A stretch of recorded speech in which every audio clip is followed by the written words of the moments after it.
All right, so we're going to start with part A of this problem. So here you're given a differential equation, right? And you want to find the solution, which is y of x, given this initial condition. So who can tell us, sorry, my voice just died. Okay, so who can tell me, how do we start this problem?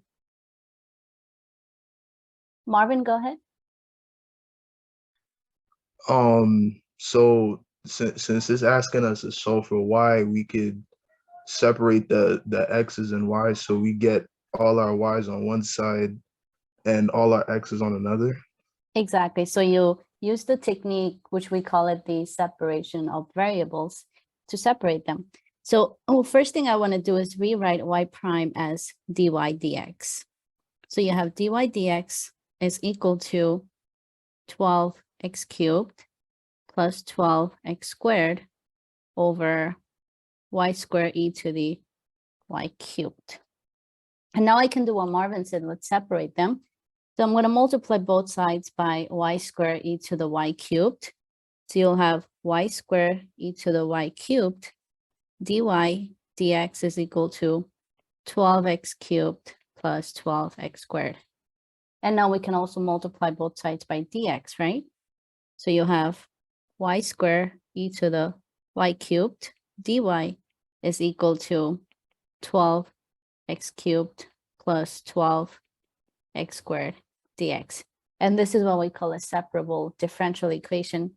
Here you have a function of, let's say, y times dy, and here you have a function of x, call it maybe f of x dx. Once you have your variables separated, now you can integrate both sides. Let me know if this makes sense so far.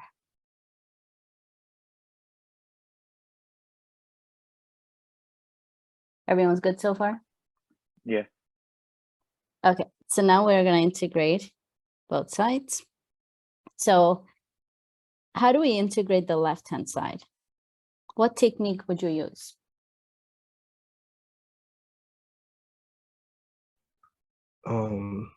Can we use u sub? U sub, yeah, Or I will go with U sub. I wouldn't do by parts. It's gonna, yeah, I wouldn't do, maybe I wouldn't, hold on, let me check. Yeah, I wouldn't do by parts. So the reason I want to use U sub, because if I pick U to be this, right, then some variation of du is right there. See that? Marvin, I think you're saying something. Sorry, I just keep on thinking. Go ahead, Marvin. so okay. So you let u is equal to y cubed, and then du is equal to 3y squared dy. Yeah. And you see that we have that here.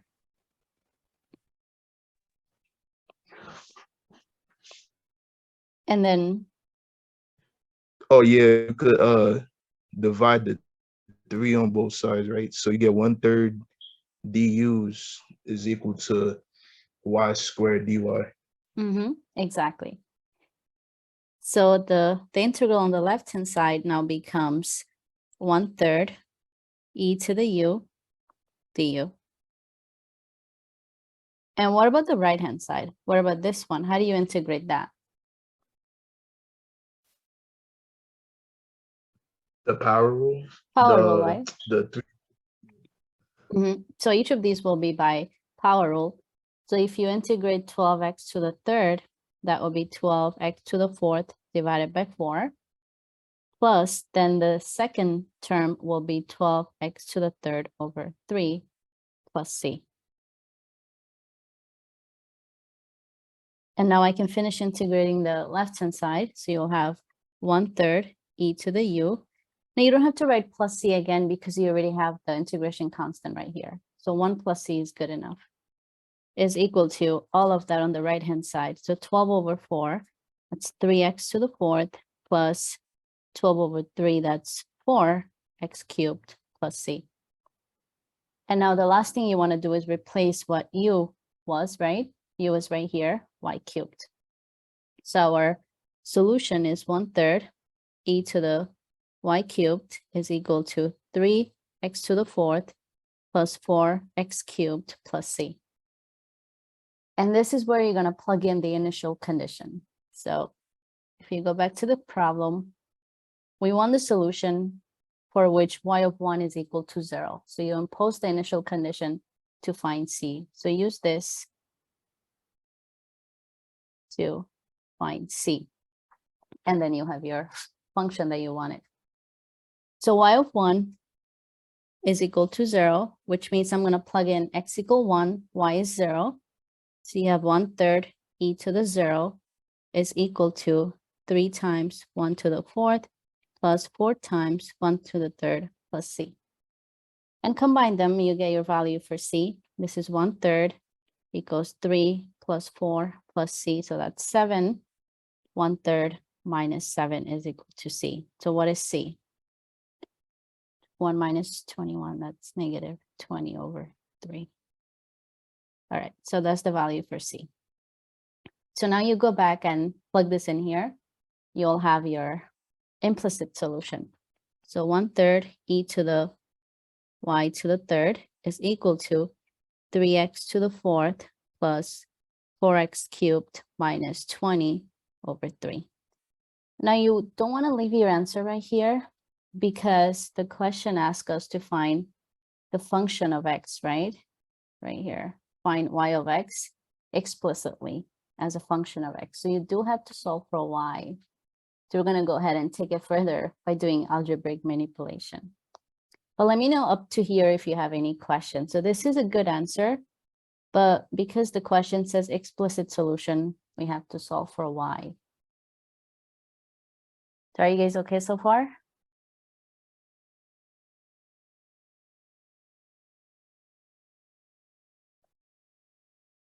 Okay, so let's go ahead and find the explicit solution, right? So I'm going to go ahead and isolate y, multiply both sides by 3. So you have e to the y to the third is equal to 9 x to the fourth plus 3 times 4, that's 12, x to the third minus 20. And now here you take natural log on both sides. So you'll have y to the third is equal to ln of 9x to the fourth plus 12x cubed minus 20. And finally, we take the cube root on both sides. So y is equal to the cube root of all of that. So I'm just gonna, save myself some time and use the technology to help me. That's the answer. We usually like to write it like this, y as a function of x. So that would be your function in explicit form.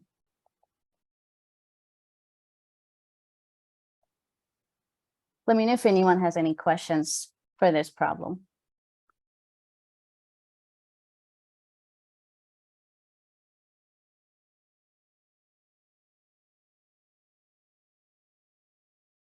So for this one, we're going to use u sub, let u equals x squared plus 2. So just this portion is going to be your u. If that's u, then du is equal to what? 2x dx, right? And in our integrand, we don't have a 2x. Instead, we have 4x dx. So how do I match them? What do you guys think? Multiply by 2. Multiply by 2. So if I multiply both sides by 2, we get what we want, right? So we have 2 du is equal to 4x dx. And now we can happily integrate this. This is the integral of secant of u times 2. Let's pull it outside, du. Any questions so far? Okay, carrying on. So now you have to remember what's the integral of secant is. Who remembers that? Secant u plus tan u. Wait, ln of c. I mean ln of secant u plus tan. Almost got it, right? This is ln of secant u plus tangent u plus c, since it's indefinite. All right, now finally plug in what u is. So this would be 2 ln of secant of x squared plus 2. I'm replacing u plus tangent of x squared plus 2. Everything in absolute value plus the outside. So that is our answer to this integral. Okay. Any question on this one?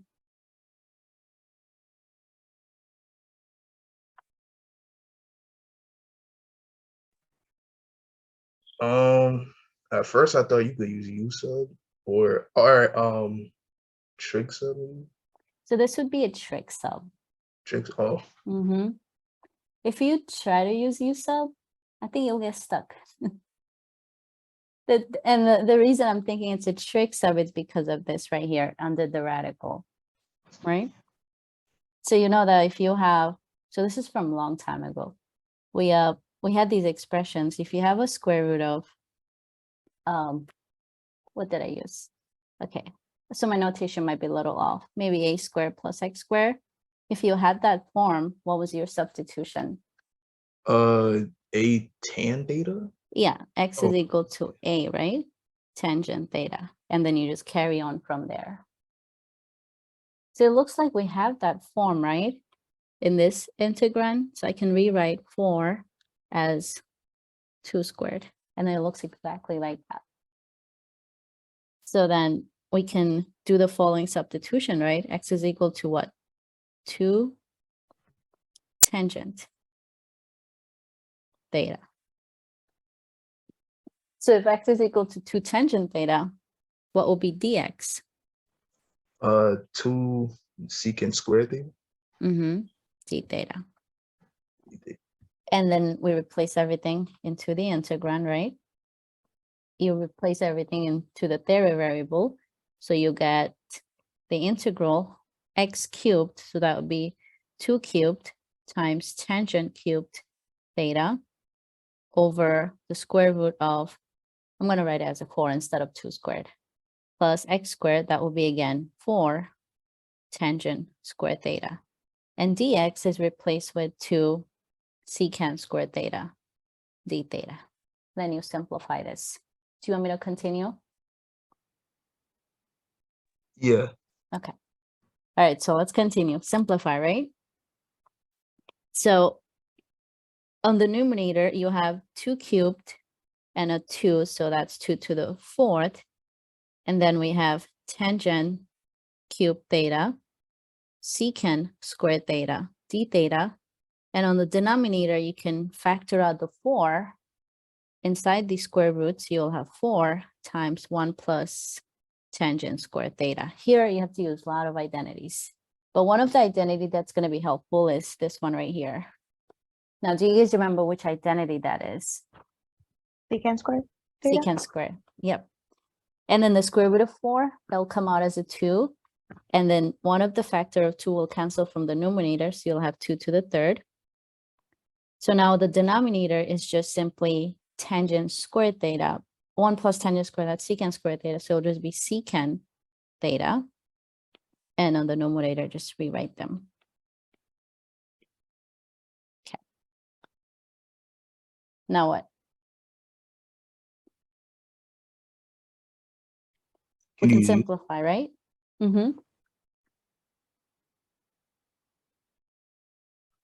So I can cancel one of the factor of secant, right?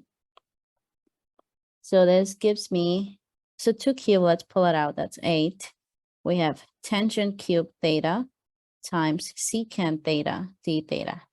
Now that's a trigonometric integral, right? What do we do here?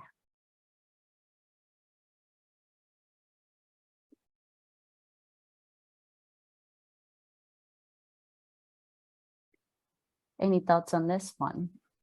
Do you separate the tangent cubed, the tangent squared, and tangent? Good. So let's do that, right? So you just play around with it and then all of a sudden it works. So, and now what? Marvin, what do you think?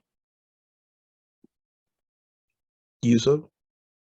What will be u? See, yeah, So if u is secant, what is the derivative of secant? secant theta, tan theta. Now, does that work? We have a tangent square, right? So it doesn't help, No. right? So this is not gonna work. So, well, I'm glad you mentioned. So now we know it doesn't work. That means we need to come up with the better u sub, right? Oh, let U is equal to tan? If u is equal to tangent, then the derivative of tangent is what, Oh, right, secant. right? We're stuck again. Anyone else have different thought?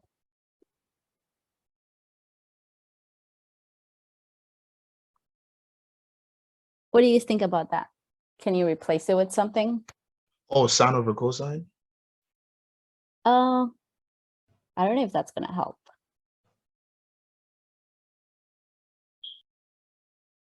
So what about if we do this? So this might not work. I'm just doing trial and error. What if I do this? I replace tangent squared theta with secant squared theta minus 1, right? Then you have tangent theta, secant theta, d theta.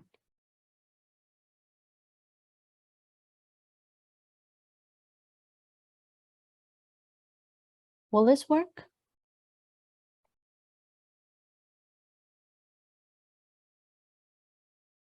So check this out. 8 times, this is the integral. Here, I'm going to distribute these, so it might work. So again, I'm just trying out, so it might work or it might not, right? So Kevin says to do this, so I think we're on the right track. But check this out. I have a feeling it will work. So if I distribute the secant 10, this is what it's going to look like. All of this times 8. Now tell me if you agree we can integrate this. What will be the integral for the first integral here?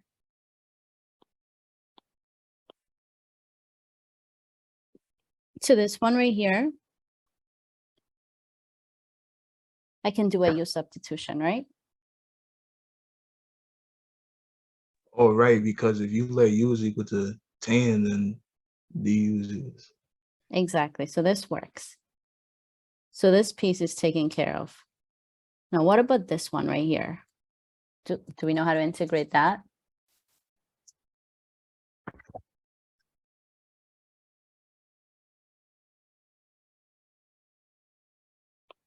I'll let you think about that. So I'll finish up the first part. So we have 8 times. So we're replacing u with tangent. So you have the integral of u and the derivative of that secant square u, du, minus. Now, does anyone remember what this integral is? Now that's something we should have seen in calculus 1. Oh, is it secant x plus c? Secant, right? Secant theta. Good. So this one is already in the form we wanted. We already know that from memory, right? And then of course, I'll put plus c in a little while. So let's finish up the first part. So the integral of u respect to u, this would be u squared over 2. And now we can put plus c. And finally, replace what u is. So this is 8 times u was tangent theta. So this is tangent squared theta over 2 minus secant theta plus c. Now you cannot leave your answer in a different variable. We have to go back to the original variable, which is x. And the way we're going to do that, it's simply, where are we? Right here, sorry. We have to create a triangle from this. So we're going to create a triangle based on this substitution we made earlier and translate everything in terms of the x variable. So let's suppose theta is an acute angle right here. So if tangent theta, this can be written as x over 2 equals tangent theta. So tangent, we know it's opposite over adjacent. This is opposite, this is adjacent. This would be the square root of x squared plus 4. And now you can use this to rewrite all of these trig ratio in terms of x. So we have 8 times tangent. Tangent, we know that's simply x over 2 squared minus secant. Well, secant is the reciprocal of cosine, right? So we know cosine is adjacent over hypotenuse. This would be hypotenuse over adjacent. So the square root of x squared plus 4 over 2 plus c. And you can simplify by distributing the 4, 8 out. So our final simplified answer will be x squared over 4 times 8. So that would be 2 minus 4, a square root of x squared plus 4. Sorry, plus 4? Yeah, plus 4, plus c. I think that's the final answer. Let me know if you guys agree. Does this make sense? Yeah, I got it. Thank Yeah. you. Can you go back up for a second? Sure, but let me know where to stop. Stop. Okay. Wait, where'd the second integral come from? Oh, so here I'm distributing secant and tangent to this factor. That's how you got this one. And then you Mhm. distribute it to the 1. You got the second integral. Oh, so you just separated it afterwards. Yeah. Oh, okay. Mm-hmm. Okay. All right, so let me know if anyone else has any question on this problem. So here we ended up using maybe 3 or 4 techniques, right? Trig sub, trig integral, and then a familiar integral from calculus 1. All right, who has the next question? Or let me know if anyone has any other questions. All right, so what do you guys think? So we're gonna do part 3. Now this is improper integral, right? Because you have infinity, right? So you might not want to integrate this. You want to go with comparison. So we want to know if the following improper integral converge or diverge. So if you have the integral from 1 to infinity, x times tangent inverse of x. So instead of writing arctangent, I'm writing tangent inverse over the cube root of x to the 7th plus 7. So what do you guys think? Can you find a function that you can compare it to? Sorry, go ahead. I think someone was talking. Oh, yes, me, Professor. I was going to say, Okay. can you use one of the comparison tests? So that's what we're going to do, since this is actually not something you want to integrate, right? So what do you want to compare it to? Well, tangent inverse, right? If you look at the graph of tangent inverse, it looks like this, right? Roughly sketched. And the highest value we have here is pi over 2. That's where it has its asymptote. And the lowest here is negative pi over 2. This is tangent inverse. So that means you can bound the function, right? It has to be less than pi over 2.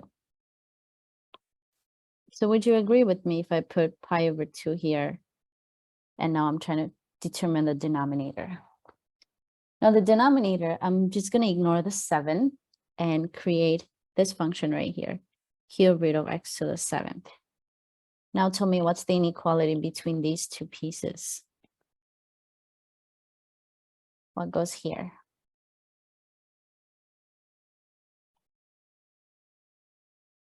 So will the original be less or greater than the one we just came up with?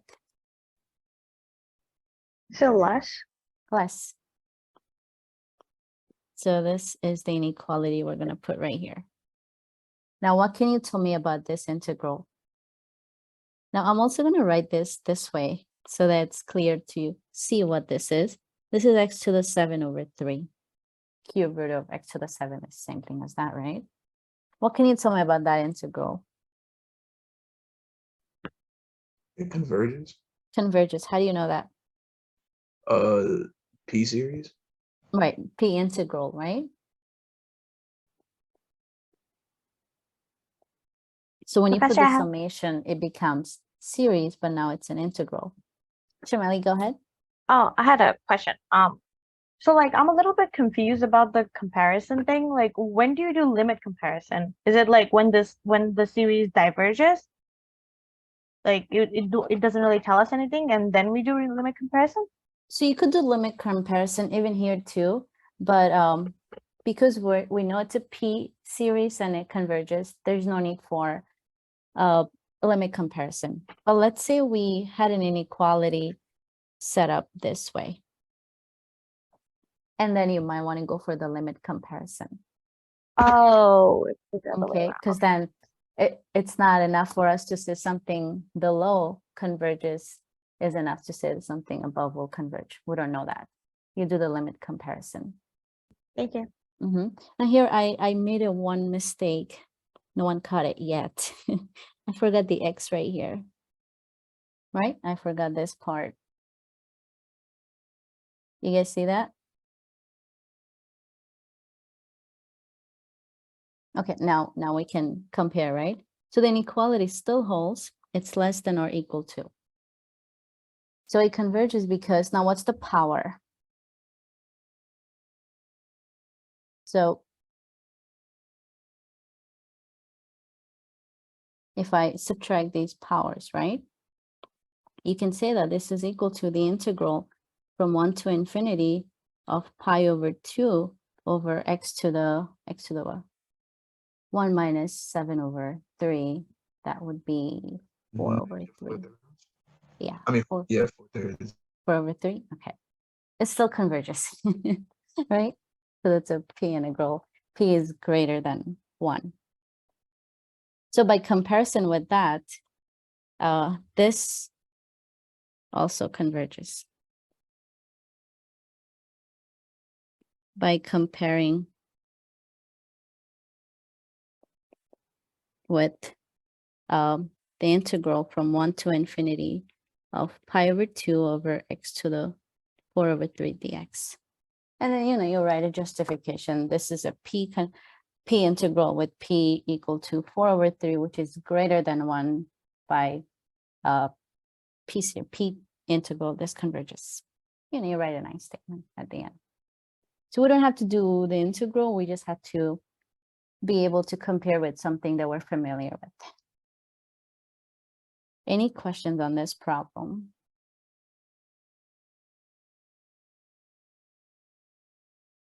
Well, I have a question. Mm-hmm.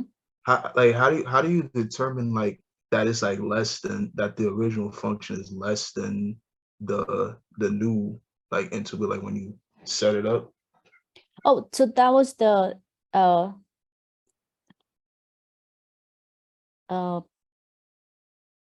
so that's what we're thinking like this. So first you try to look at what you're given, right? So let's say I don't know which one is less or greater. So I try to create something that looks similar to what I'm given. So I see there is an X. Now I know tangent inverse. Well, it's gonna be, so if you look at the graph of tangent inverse, it can never go beyond pi over 2, right? As X goes to infinity. So that's why I know that I can replace this with pi over 2 because it can never reach there, but that would be the limit, right? And then on the denominator, what I did was I ignored the 7 and I only looked at x to the 7 and cube root of that. So that's how I created this function. And then I'm like, okay, now which is greater? Well, the original one has more in the denominator, right? Than the one we're coming up with. So eventually the one we're coming up with is gonna grow faster than the one that we're given. And that therefore the inequality is less than or equal to. Oh, okay, I see. You see that, Marvin? Yeah, I see it now. And then I rewrote the radical in terms of exponent, so we know it's a P integral. Okay. All right, any other questions or any question on this problem? All right, so again, separable, right? Since that's the only method we have learned for these equations. So we're gonna go ahead and multiply both sides by x. and then divide by 1 plus x cubed. So I want to group these guys together, move it to the other side. So you will have x divided by 1 plus x cubed times, wait, hold on, sorry, I'll backtrack, sorry, that was wrong. Ignore that, okay? I actually want to keep x variable on the right-hand side. And I'm going to move the y to the other side. So I want to move this one to the left side by dividing it by 1 plus y squared. So you get this 1 over 1 plus y squared dy is equal to 1 plus x cubed over x times dx. Let me know if you guys follow what I did.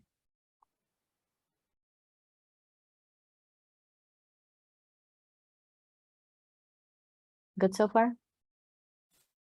Yeah. Anyone has question what happened just now? Okay, now we integrate, right? So on the left-hand side, you have the integral of 1 over 1 plus y squared dy. And on the right-hand side, you'll have the integral of 1 plus x cubed over x dx. Now you can simplify this before integrating by separating it into two separate fractions. So you can write it like this: 1 over x plus x cubed over x times dx. Okay? And now simplify a little bit more before you integrate. So you have 1 over x plus x cubed over x, that's just x squared dx. And on the left-hand side, just rewrite or integrate. I think you can see what this will become. So now let's do one piece at a time. What will be the integral on the left-hand side? What is the integral of 1 over 1 plus y squared?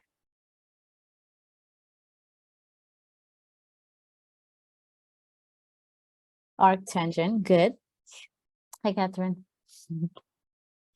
So this will be tangent inverse of y equals, now on the right-hand side, what's the integral of this? What's the integral of 1 over x?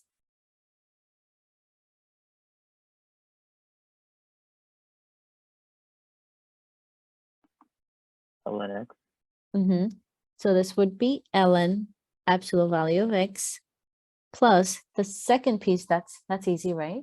That'll be x cubed over 3. And now we put plus c. Do we have an initial condition, Marvin? I don't remember the question. No. No, so this is good enough.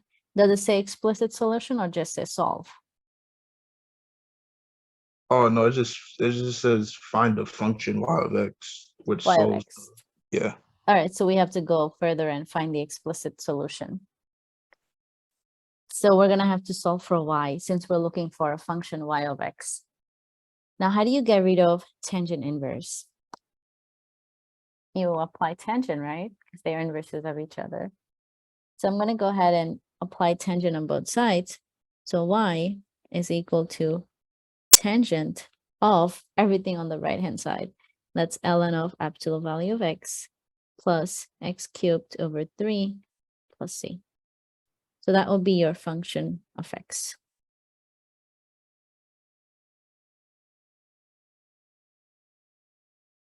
All right, so there is the answer. Any questions? Marvin, let me know if this makes sense.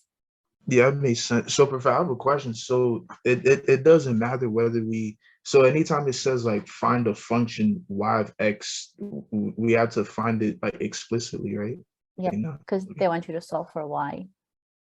Oh, okay. So this is an acceptable answer, but this is an implicit solution. So I don't think we want that. So this is implicit. This is explicit, where you have y solved as a function of x. Okay. Catherine, yes, that's correct. X cubed over 3. That's what I have here. Because we integrated this, right? Power rule. You add 1 to the power, same power goes on the bottom. Mhm.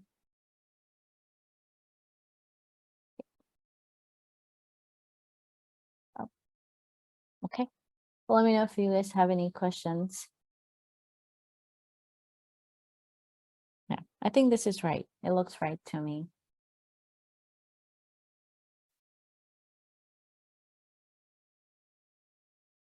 Any other questions or any questions on this problem?